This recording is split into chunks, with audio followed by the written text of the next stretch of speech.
Менің қыстырып қойдыған ең бір сөзім, Қытай хакимияты hazır internetlerге çıqırıp, gez jurnallar arqılıq Dünya Uyghur Qurultayının rəhbəri Rabia Qadirni və baş katib Dolqun Efendimni terörist, bu qurultayını terörist qurultayı, təşkilatının terörist təşkilatı, bu şəxslərni teröristlə qutratqılıqçı degan muşu bətnamlar bilan qaralawatıdı.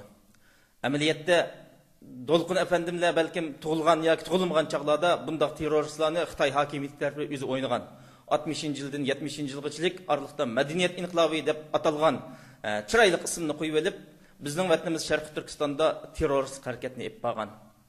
Bu Xitoyning bu terrorist harakatiga uchirmagan shaxsi, hattoki hayvonot, dal-daraxtlarmi qanmagan. Hammasi buning ziyonkashlikka uchragan. Bu chaqda Dolqun Efendi tug'ilmagan yoki tug'ilgan bo'lsa-mu, hamda bu vaqt çağlardaki işler. Bunu kim kıldı? Bunu dal Xitoy hokimiyati, hozirgi Xitoy Kommunistik Partiyasi qilgan terroristlik hareket. Bu qitimqi Urumchi vaqasini mana aynan shu hokimiyat biryapti.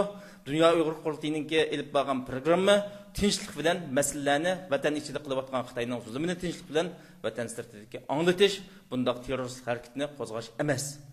Shuning uchun butun dunyo jamoatchiligi, xalqimiz buni to'g'ri tushunishi kerakki, Dünya Uyghur Qurultayı vatanda bo'layotgan Xitoyning aşı vahshiy siyosatini, zulmini xalqaroga anglatish, masalani tinch yo'l bilan hal qilish. Ko'p rahmat sizlarga. Oxirda yana bir so'raydigan muhim bir savol. Yani bu uşanlar ketelerdeki yani Uyghur azadlık inqilabının yani başlamcı rehberleri qatarida ketyapsizlar. Hozir vatandakilar yoki vatan sirtidagi nurg'un Uyg'urlar arasida bundaq bir ba'zi birlar ishida yani ümidsizlik. Mesela bu qonlar bekoy qilib ketdi. Canlar do'shdan boshqa o'lib ketdi. Yani bu nahaq holda o'lib ketdi. Yani bu namoyishning yani aslida ahamiyati yo'q deydigan bunda bir fikirler o'tirg'i chiqadi. Yani bu haqda sizlarning yani ko'z qarashlaringiz qanday? Yani bu haqiqatan nahaq o'lib ketdimi yoki haqiqiy o'z yani bir vaqtida chiqqan bir namoyishmi? Yani bu haqiqatan yani ko'z qarashlarini bir xalqimizdan o'zgarish desak. Türklerning bundaq bir so'zi bor, yani bir marşning nimasi. Bayraqni bayrak yapan üstündeki kandır, vatan urgundu, toprak urgundu ölen varsa o vatandır deydi. Yani Türkiye'nin bayrağı kızıl, bu renk emas, bu kan deydi. Ve toprak üçün bir şey canını pida kılalsan o vatan buludu deydi. Şunun okşaş bu akkan kalla bakar ketmeydi. Yak singip ketmeydi. Her kandak bir vatan, her kandak bir millet bedel tölemey erkinlikке, hürlikке erişmeydi. Şarkı Türkistan mı okşaş? Şarkı Türkistan halkının belki hazırgıcı milli müstakillik yolunda töleyen bedelleri, akkan, kalları her kandak bir milletnikiden köp bop ketken buluşu mümkün. Ama tekçe halkımız öz erkin yaşaydıgan bir zamanga, bir vatanga ega bo'laligi yo'q. Çünkü Şarkı Türkistan halkı, Uyghur halkı özgü epbervatkan küreşne naiti yani bütün dünyanı qo'qitayotgan bir kuchga qarshi epbervatıdı. 1 milyar 300 milyon bir nüfusga ega bir devlet bir hakimiyetga qarshi kurash epbervatıdı. Şunun için bizim yükümüzün ait eğer elbette Xitoy hükümetidek, Xitoy kommunistik hakimiyetidek bir vahşi, bir qonxo'r hakimiyet belki dünya tarixine ait az kelgan bo'lishi mumkin. Bu mu bir 21. asrda bugün dünyanın bir yerde bir qattiqroq bir yo'talsa o'tirib anglab bo'ladigan bir sharoitning o'zidimi mushundaq bir asrda Xitoy hukumatı yani hiç teptatmasdan 5 iyun vaqasigida qanliq qirg'inchilikni yozdi va hijolat bo'lmay 200 necha adam, 197 adam o'ldi deyapti. Ama biz yerligen ma'lumotlarda bu o'lgan odamning soni necha ming insonlar tutqun qilindi, necha ming yo'qolib ketdi degandikidek. Ama bizning afsuslanganimiz mushundaq to'kilgan qonlar, mushundaq vahshiyat 21. asrda dunyoning ko'z oldida yuz berdi. Xalqaro matbuotning diqqatini zo'r bo'ldi, ammo dunyo davlatlari bu masalaga nisbatan jiddiy bir Xitoyga bir unum beradigan tadbirlarni qo'llanib to'xtat demaganligi bizni afsuslantirayotgan masala. Ama bu deganlik bilen bu aqqan qalla, bu tölegen bedeller beka ketip deganlik emas. Uyghur meselesi bugün muşu vaqa bilen bütün dünyanın Afrika'dan Asya'gacha, Latin Amerika'dan Şimali Amerika'gacha, Avrupa'nın bütün kıtalargacha bugün Uygur'unu tanımaydigan insanlar qanmay dese xatalaşqan bolmaymiz. Çünkü muşu qan tölegen muş bedeller Uygur'ni bugün dünyaga tanıtdı.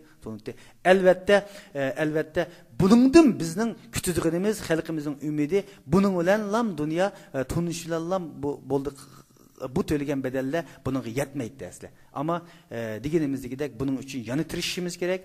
Bu vatan içi ve sırtıdaki bulup mu vatan sırtıdaki her kandak bir yüzünü Uygur degen vatanperverinin teşkilatlarının bütün insanın yani Uygurluk Marksist çaplanılan her kandak bir insanın bu meseleye köngül verişi bu tökülgen kalla akkan tökülgen bedellerini vatan sırtıda şu kallanın şu bedellerinin bir avazı buluş süptini mesuliyetini üstüge eptirip dünyaya anlatışı koldan kegen cesaretini köstüş gerek. Şunda vaktimizin üzerinde çokum biz közlegen yanımızı yeteleyimiz. En ahir deydiğimiz bu kalla bekak Ahmet'e. Elbette o Dolkun Efendi'nin ayeti yine izahat verdi bu vakti. Dünyada hiçbir erkillikninki, örülükninki bedelsiz olmaydı hiçbir örülük, erkillik. Onun malum bir bedel oldu. Elbette Uygur halkı ama başka dünya halkları okşaş tenişikni kalaydı. Tenişikperverlik hiçbir zaman milli dokunuş, milli ihtilaf, riki dokunuşlarını kalıgan emez. Tarihini tatıp şundak. Demek hazır Uygur halkını şundak isyan kılıp çıkışkı mecburlavatkan bayqıdek dep ötkendek bir munç bir yerde sebeplava. O çavak işki koldan çıkıdı. Uygur halkı olup men tenişikni kalayman. Men kadircemlikni kalayman, men muqimlikni kalayman degen bilen o karşı taraf onun yol koymasa o kuturatqılık siyasetini yürgüse, zulüm besim siyasetini yürgüse o vaxtda bir yerde hakiki muqimlik, hakiki tinchlik amalga oshmaydi. Tinchlik ikki tarafninki g'ayrati bilan, ikki tarafning tirishchanligi bilan, ikki tarafning samimiyati bilan bo'ladi. Bu yerda asosan butun Sharq Turkiston rayonida mushundaq muqimsizlik omillarining kuchayishiga, mushundaq milliy isyon, milliy norozilik harakatlarining kuchayib ketishiga butunlay Xitoy kommunistik hokimiyati o'zi bevosita sababchi bo'lyapti. Hozirgi yurgizgan siyosatini butun dunyo biladi. Uyg'urlar qarata yurgizgan. Ya'ni bu Uyg'urlar ayni savrchanlik qilyapti. Savrchanlik qilyapti. Albatta bu qatim mayli men shuningga ishonaman, mayli dunyo Uyg'ur qurultiyi bo'lsin, chet ellardagi butun Uyg'urlar bu xalqimizning qirilib ketishini ilgari xolamaydi. Hech bir zaman xolagan emas. Shunga bu Sharq Turkiston Uyg'urlarning milliy masalasini tinchlik shakldan apirish uchun qo'ldan kelgan butun g'ayratni, samimiyatni ko'rsatyapti.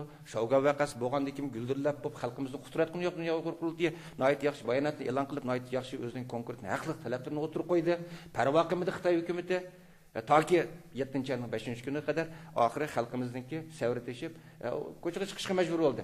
Shuningdek dunyo Uyg'ur qurultiyininki butun faoliyatga qaraydigan bo'lsak, butunlay nihoyat samimiyatini, o'zining tinchlikparvar ekanligini, masalalarni tinch usul bilan hal qilishni xohlaydiganligini butun dunyoga jakolab kelyapti. Ammo Xitoy bunga yo'l qo'ymaydi. Xitoy bunga yo'l qo'ymaydi. Butunlay qoralash, oqni qora qilish, tuhmat qilish taktikalarni qo'llanib kelyapti. Butun tug'ishini dunyo Uyg'ur qurultiyiga va uning qarama tashkilotlarga qaratyapti. Demak, bu yerda shuni deb o'tay. Urumchi voqeasi ma'lum aytgan vaqtda Uyg'ur xalqining milliy irodasini butun dunyoga ko'rsatdi. Bu nihoyat muhim. Buni ahamiyati nihoyat muhim. Çünkü Uygur halkının özünün milli iradesine oturuğa çıkışı, namayan kılışı bu elbette bütün Uygur halkının ki milli gururunun küçüğüşüge, milli uygunuşunun ki umumimizdeki şekillenişige sebepçi oldu. Çünkü hazırımını çeteldeki Xitay demokratlarında vatıdı, 5. yıl bir vakasının ki bütün Uygurlar bir tarafke, bir bayrağını aldığı, bütün Xitaylar bir bayrağını aldığı toplandı. Bütün Uygurlar her xil ideologiydik, her xil qarashdiki, hatta Xitay komünist hakimiyetiga mayil Uygurlar mı 5. yıldan keyin bırak Uygur, hakiki Uygur sepiga o'tdi deb vatıdı. Bu 5. yıl vakasınınki bekor ketmaganligining natijasi. Shundaqla 5. yıl vakasi yuz bergandan buyon xalqarada Xitoy hokimiyatiga qarshi nihoyat cho'ng bir xalqaralik jiddiy bir bitim bor. Bu mu dunyo Uyg'ur qurultiyininki nihoyat zo'r tirishchanlik bilan g'ayrat bilan qo'l keldi albatta, ammo nihoyat cho'ng bitim bor.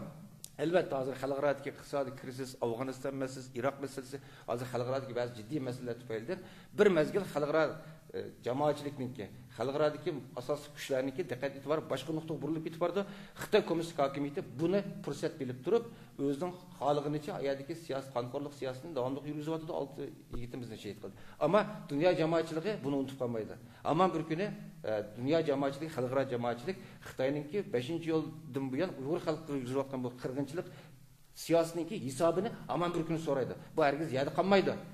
Xitoy bir mezgilda hozirgi vaziyatlarning o'tilishi mumkin, xalqlarning ko'zini bo'yg'andek qilishi mumkin, ammo kommunist Xitoy hokimiyatining qirg'inchiligini butun dunyo nimalarda ko'rdi, filmlarda ko'rdi.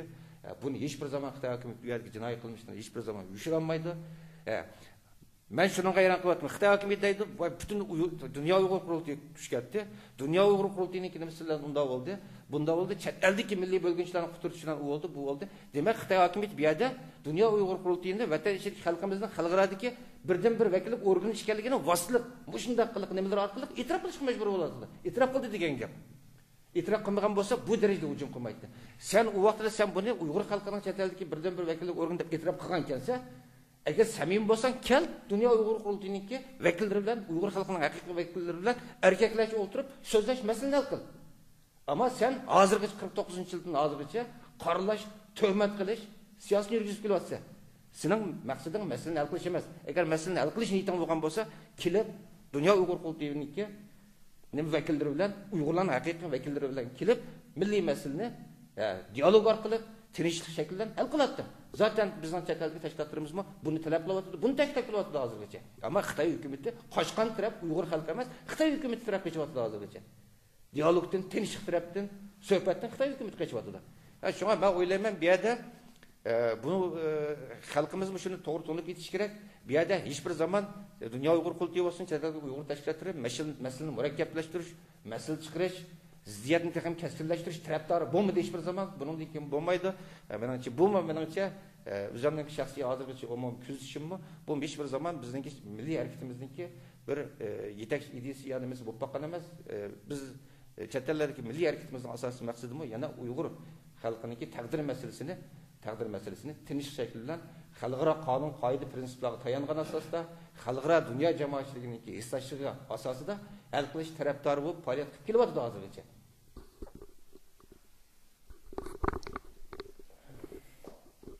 Bu 5-iyul iyul vaqasininki kelib chiqishda bu vaqa kelib chiqmagan bo'lsa bu qanday to'kilmaydi degan bu savol albatta Farhat Efendining aytdi yaxshi sharhlab o'tdi. Shu qon to'kilish majbur bo'lib qolgan vaqtida uyda ko'p tepsida putni uzun sinib yetib olgan vaqtida keladi, boshqa bo'yinga keladi. Zaten xalqimiz ish qilmay jim yotgan vaqtida xotirjam tura olgan emas, Xitoyning bu zulmidan qutula olgan emas, Xitoy bu jim qo'ygan emas. Mayli harakatga o'tgan bo'lsin, mustaqillik o'zining erkinligi uchun kurash qilgan bo'lsin, mayli kurash qilmagan bo'lsin, kurash qilmagan chog'lardimi bu xotirjamlikni hattoki bir stakan choyni xotirjam ichish sharoitiga ega bo'la olgan emas. Shuning uchun mushundaq Xitoyningki zulmining sababidan bu harakat o'ttirga chiqdi.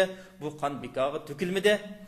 Qon to'kilmay turib erkinlik albatta qo'lga kelmaydi. Bosniya-Hersegovinaningmi 170 ming odamningki qon to'kish bilan o'ltirish badiliga Bosniya-Hersegovina mustaqil davlat bo'lib o'ttirga chiqdi. Bu bizningki vatanda to'kilgan qonlarningmi garchi qon to'kildi, ular o'lib ketdi, nahaq o'lib ketdi deymiz, ammo ular haqiqiy shahid bo'ldi, nahaq o'lmadi. Allah yo'lida mushu mustaqillik uchun, erkinlik uchun, o'zining hurriyati uchun dinini, millatini qo'g'dab o'lganlarni Janob Alloh shahid deydi. Bular bizning nazarimizda shahid o'lgan bilan Allohning huzurida ular mangu hayot o'lmaydi.